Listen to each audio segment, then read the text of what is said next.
Түндүк Американын жергиликтүү калкынын адам аткарылбай калган каалоо, үмүт, тилектеринен улам ооруйт деген бир жакшы сөзү бар. Анан дал ушул Ден сак мамиленин бүгүнкү чыгарылышында ошол биздин жүрөгүбүзгө эле эмес, бүткүл денебизге ооруларды жаратып аткан жүрөгүбүздөгү эң чоң сезимдердин бири бул таарыныч сезими. Ошол эмнеден пайда болот? Дүйнөлүк окумуштуулар, психолог анын себептерин кандай түшүндүрүп берет, силерге айтып берейин дедим.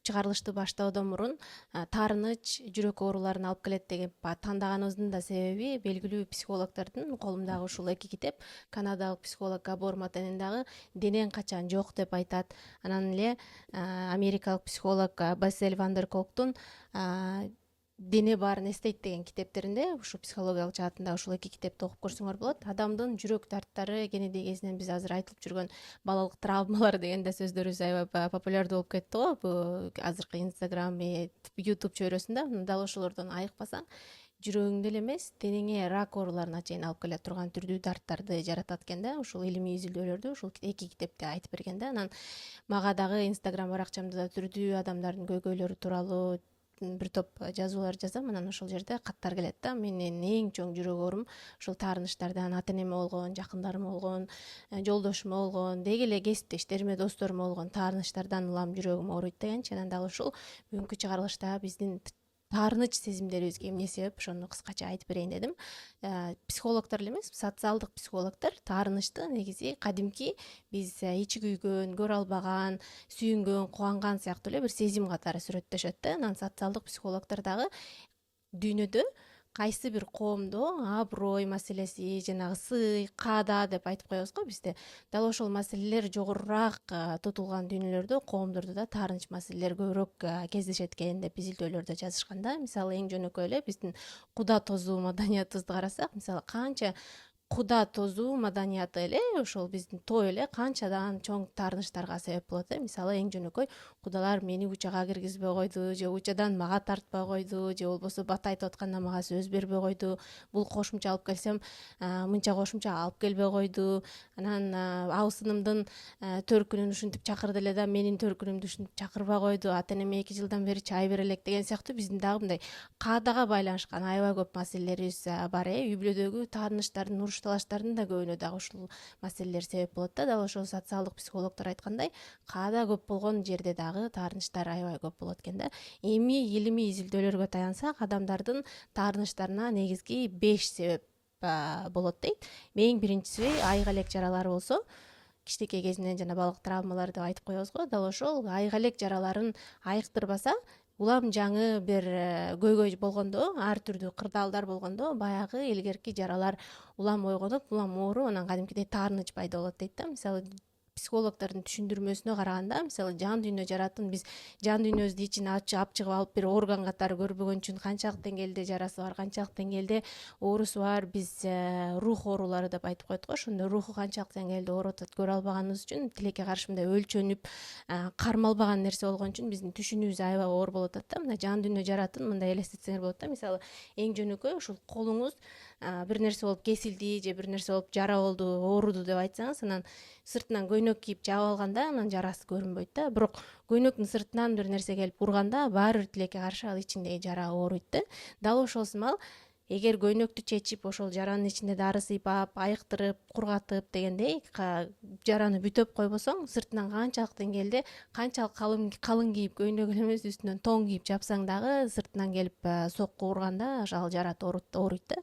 Дал ошол сымал кичинекей кезиңде мисалы ата энең болгон же туугандарыңа, бир туугандарыңа болгон таарынычтарың алган болсо, ошол нерселерди убагында аңдап, чоңойгондон кийин да толук болбосо да белгилүү бир деңгээлге чейин айыктырып албасаң, сырттан башка бир маселелер болгондо дагы ошол мээ баарын мээ ушунчалык кудуреттүү, күчтүү мээ илгерки кенедей кезиңде, балким 3 жашыңда, 4 жашыңда, балким 5 жашыңда же 10 жашыңда болгон окуяларды эстеп кетип, анан ошол окуялардын сезимдерин ойготуп, азыркы ушул таптагы маселе сизге чоң таасир бербесе да, эски бир 20 жылдан мурунку маселелерди эстеп дагы анан ошого таарынып баштайт экенсиз да. Чын чынына келгенде балким бир чоң таарынычыңыз азыркы жашооңузда болуп аткан жаңы бир таарынычтардын пайда болуусуна дагы себеп деп ойлосоңуз болот да. Мисалы эң жөнөкөй, эгер ата энеңиз сиз бир туугандарыңыздын арасында дагы сизге мисалы адилеттүү мамиле жасабаган болсо, мисалы бир тууганыңызга мисалы байкеңизге же эжеңизге өзгөчө мамиле жасап сизге көңүл бурбаган болсо, мисалы биз ортончу балдар дагы аябай көп азап тартышат биринчи баласы деп ата эне өзгөчө көңүл бурат, анан күчүү баласына өзгөчө көңүл бурат, анан ортодогу бала дайыма каралбай калгандай сезим пайда болот да, анан өз алдынча болупчу. Мисалы ортодогу баланын дагы билип билбей ата энесине болгон, ата энесинин кылган адилетсиз мамилесинен да топтогон бир топ таарынычтары пайда болушу мүмкүн да. Анан бирок кенедейинде ошол таарыныч сезимдери ушунчалык калыптанып, жан дүйнө жараттары ушунчалык көп болгон үчүн кийин чоңойгондо дагы мисалы жумушта отурганда деле жумушта мисалы устаты кесиптештер арасында кичинекей бир адилетсиз мамиле кылып кое турган болсо дагы дал ошол нерсе илгерки 10 жыл 15 жыл мурунку окуяны элестетип эстеп анан таарынып анан капа болуп баштайт да. Ошон үчүн кенедей кезиңдеги маселелерди канчалык кааласаң каалабасаң да аркамды териштирбейм, ата энеме тийишпейм десең дагы ошол нерселерди барып кайрылып анан жараттарыңдан айыгып өзүңө жардам берип алган абдан маанилүү. Анан экинчи, биз буга чейин бир аз башталышында айтып кеткендей, аброюма, намысыма, идеологиялык ишеничтериме шек келип жатат деп ойлогондо адам аябай таарынат дейт да. Мисалы бизде өзгөчө намыс маселеси, өзгөчө куру намыс маселеси ушунчалык калыптанып калган. Мисалы эң жөнөкөй эле Инстаграмда бир пост жазып атсам, мисалы мен өзүм тууралуу, өзүмдүн бир жеке маселем тууралуу бир пост жазып атсам дагы ошол башкаларга дагы аябай катуу тиет да. Өзүн алат, дароо мен тууралуу жазып аттыр деген сыяктуу. Ушунчалык мындай бизде аброй, намыс деген нерселер ушунчалык аябай коомго сиңип калган үчүн эл үчүн эл эмне дейт деп жашайбыз го. Ошол нерселер дагы ошол түшүнүктөр, ошол стереотиптер дагы кааласаң каалабасаң да таарынычтарыңа аябай чоң себеп болот экен да. Эң жөнөкөй мисалы конок чакырып атканда, мисалы эң жөнөкөй биздин таарынычтарыбызга аябай көп чоң себептердин бири менин коногума мынтип келди эле дагы, мындай бата берди эле дагы, анан тигинин баланчаныкына баланча кылып коюптур деген сыяктуу жана эсептешүү таарынычтар, аброюңа, намысыңа деп атпайбызбы. Мисалы менин кызым дебей койду, менин балам дебей койду деп баягы эле эгобузду сугаргыбыз келген нерселерден улам пайда болгон таарынычтар аябай көп экен да. Мен былтыр дал ушул YouTube каналымды баштаган маалда ар кимден каада күтпөй калгандан бери таарынганым азайды деп деп айтып берген видеом бар эле. Ошол видеону да убактыңар болсо кыска эле 10 мүнөттүк көрүп койсоңор, бир топ ушундай биздин ансыз таарынычтарга себеп болгон бир топ стереотиптерибиз бар го. Ошол нерселерден арылууңарга да жардам берет. Себеби мен ошол үстүмдөгү жанагы мен баланчанын кызы элем, анан мен баланча жерде иштейм, анан мен баланчамын деген үстүмө коюп алган өзүнчө эле бир мындай көтөрүлүп алган, дыңкыйып деген сөз бар го кыргызча, ошондой дыңкыйып алган каадаларымдан арылганда кадимкидей ар кимге таарынбай калдым да. Мен да кадимки элге окшогон эле адаммын, эч кимдин өзүмдү өйдө сезбешим керек, жөнөкөй эле болушум керек, ар кимден каада күтпөшүм керек деген сезимдерден арылганда дагы, ушул таарынычтардан арылганда ошол видеону көрүп коюшуңарды сөзсүз сунуштайм эгер убактыңар болсо. Анан үчүнчүсү бир жаман жашаган сезгенде деп айтышат да. Анан бул туурасында дагы тереңирээк дагы изилдеп көрүү керек. Бирок жалпылап айтканда адам бирөөлөр таарынтып атканын, начар мамиле кылып атканын адамдын интуициясы, сезимдери абдан күчтүү деп адам өзү сезет дейт да.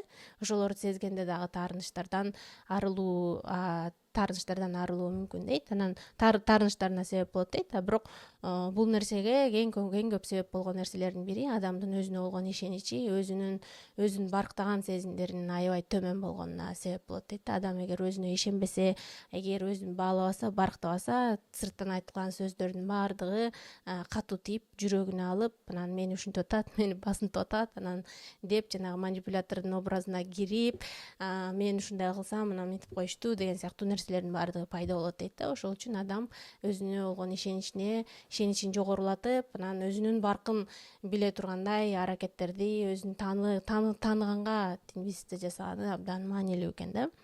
Анан төртүнчү, эмоционалдык абалы, негативдүү маалымат, соц тармактарда алган негативдүү маалыматтар же болбосо ден сак эмес жашоо образынан балким өзү байкабай эле, мисалы туура эмес тамактарды жеп аткан болсо, эч кандай кыймыл аракет жасабаган болсо, анан же балким өзү билбеген түрдүү менталдык оорулар болгондо дагы адам аябай өзү таарынчаак болот дейт да. Анан бизде азыр кааласак каалабасак да ошо соц тармактар биздин жашообуздун аябай белгилүү бир бөлүгү болуп калды. Эртең менен туруп эле телефонуңду ачсаң толтура негативдүү маалыматтар кирет. Мындай күнүңдү дайыма мындай кыргыздар айтып коет го, сол бутуң менен туруп, сол жамбашың менен туруп тур деген сыяктуучу мындай кааласаң каалабасаң да сол жамбашың менен туруп күнүңдү баштаганга туура келип калат да. Мисалы аялдарга болгон зордук зомбулуктар көбөйүп атат, мисалы сел жүрүп атат же дагы дүйнөдө согуштар болуп атат. Ошол нерселерден баары адамсың да, сезимдериң баары боору керсиң, анан ошолорду ойлоп кадимкидей жаман абалда болосуң да. Анан ошолор анан мисалы жашоо образың, эгер кыймылдарың жок болсо, физикалык аракеттериң жок болсо, жеген тамактарың мисалы жашылча чөптөр аралашпаган, жалаң кой тамактарды жеген болсоң күчтүү, ошолордун баардыгы сенин маанайыңа таасирин тийгизет да. Эгер сенин маанайың ансыз деле жок болсо, сырттан келген ар бир нерсеге ансыз деле таарынып, ансыз деле капа боло бересиң дейт да. Анан мен ушул аял укуктары боюнча өткөндө болгон айымдарга жасалган зордук зомбулуктар тууралуу инстаграмда баракчамда жазып атканымда мага бир канча айым жазышты. Менин жолдошум ушул маалыматтарды колдоп атат, ушундай зордук зомбулуктарды колдоп атат, мен таарынып атам, эмнеге ушундай аялдарды ушундай көрөт деген сыяктуучу. Мындай көрдүңөрбү, ошондой сырттан келген маалыматтардын дагы бизге тийгизген таасирлери абдан жогору да. Ошол үчүн маалыматты алып атканда дагы канчалык мага пайдасы тийип атат, канчалык зыяны тийип атат деп фильтрлеп, балким өзүңө да бир телефондон да бир детокс кармаган да абдан маанилүү болушу мүмкүн да. Анан эле балким өзүң да билбеген менталдык ооруларың болуп кала турган болсо дагы, эми эч кимдин оорусу, рух оорусу менен оорубай эле койсун, бирок кокус бир ооруларыңыз болуп калса дагы психологдор айтат дейт, ошол адамдын таарынчактыгына дагы себеп болушу мүмкүн дейт да. Анан бул үчүн сөзсүз түрдө адиске кайрылып, психологко кайрылып, психиатрга кайрылып, анан өзүн текшертип, анализдерин жасатып алганы абдан маанилүү. Анан бешинчиси бул жөн гана баардык нерсени жүрөккө жакын кабыл алып көнүп калганы дейт да. Бизде өзгөчө мурун жана экинчи тепкичте айтпадымбы, аброюма, намысыма, идеологиялык ишенимдериме шек келтирди дегендей, анын сыңары ушул бешинчи ошол менен түздөн түз байланышы бар. Башка жакта бир сөз болуп атса деле адам ошону өзүнө кабыл ала берет да. Мен мисалы инстаграмда постто мен жолдошум экөөбүздүн мамилебиз тууралуу жазып атсам дагы, мисалы кээ бир адам мага таарынып, анан сенин баракчаңан кеттим, мен ушундай ойдо экенсиң деп таарынып алып кетишет да. Мен алардын жашоосун жазгансыпчы, мындай ошол сыяктуу мындай чоочун эле экрандын аркасында сүйлөгөн аялдын жашоо тажрыйбасы дагы сен үчүн бир таарынычка себеп болот да. Анан эгер сен ошондой алыстагы сен өмүрүңдө көрбөгөн экрандын аркасында бир аялга эле таарынып аткан болсоң, демек жакындарыңа дагы сөзсүз таарынасың деген сөз да. Мисалы кайын журтуңдун башка бир келин тууралуу сөз кылып атса дагы, алар ал да сага катуу тиет, башка ата энеңдин бирөө тууралуу сөз кылып атса да ал да катуу тиет. Түздөн түз сени айтпаса деле жөн эле ар түрдүү ситуациялардагы кеп сөздүн баарын өзүң ала бересиң да. Ушулар мени айтып атат го, ушулар мен жөнүндө сөз кылып атат го, анан мени ушактап атат го деген сыяктуучу. Ошон үчүн адам да үйрөнүш керек дейт да, ушул өзүнө жакын кабыл албагандай. Булардын баардыгы эле келип кайрылып кайра карасак, адамдын өзүнө болбогон ишеничи, өзүнүн баркын билбегени, анан эле эң негизгиси ушу жеке чегараларын коргогонду билбегени аябай чоң таасир берет дейт да. Жеке чегараны коргогонду билбеген үчүн мен мисалы эң жөнөкөй эле мага кандай маалыматтар кереги жок деген дагы бул жеке чегараңды коргогондук да. Мисалы кандай адамдар менен сүйлөшөм, кандай адамдар менен сүйлөшпөйм деп өзүң тандап алганың дагы, мисалы сага дайыма негатив айткан, дайыма мисалы сага терс таасирин тийгизген достордун чөйрөсүнөн чыгып жаңы достор менен байланышам деген нерселерди да билбегениң, жеке чегараны билбегендигиңе, жеке чегараңды коргобогондугуңа, өзүңдүн баркыңды билбегендигиңе себеп болот да. Анан ушул баардык нерселерди, bundan дагы башка дагы себептер бар экен. Мен силерге эң негизги 5 негизги себепти тандап айтып бердим. Ушулар тууралуу ойлонуп көрсөңөр дагы, таарынычтан кантип арылуу деген нерсени дагы ойлонсоңор болот. Мен Телеграмда жабык чөйрөбүз бар.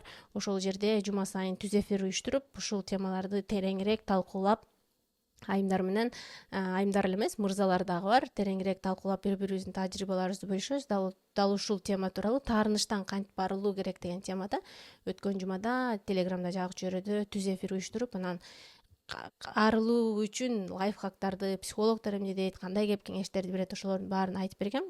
Видеонун алдында төмөндө шилтеме калтырып коем. Эгер кааласаңар, силер дагы ошол биздин жабык чөйрөбүзгө катышып, психологиялык негизги эле өнүгүп өсөм, эмоционалдык жактан жетилем деген максатыңар болсо, биздин арабызга келип, талкууларыбызга катышып, жума сайын өтө турчу түз эфирлерге катышып, анан суроолоруңар болсо берип жооп алсаңар болот. Бүгүн эмнелерди айтып бердим, жыйынтыктап айтып коеюн.